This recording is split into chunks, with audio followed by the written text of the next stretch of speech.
Let me share some reflections from lived experience and observation, offered to encourage thought rather than to comment on any specific individuals. There is a sentence often said at weddings that people don't fully understand until years later.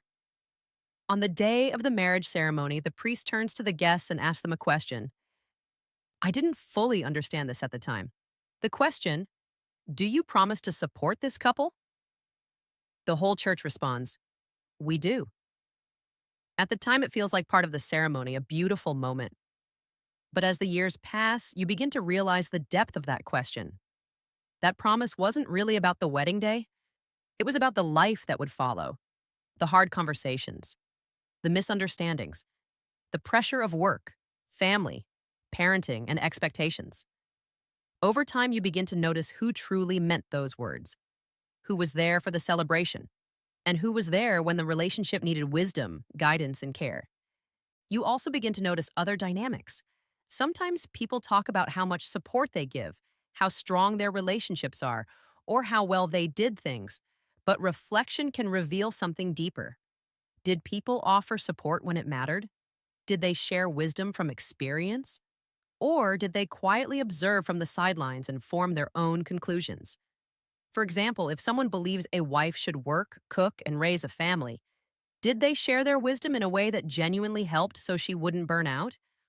Or did they simply watch and later tell big success stories about how, in their relationship, they carried the yam on their back while nursing a child and polishing the car? Marriage teaches you many things, but one powerful lesson is this. The words spoken in a church are easy to say. Living them out through real support is where the truth is revealed.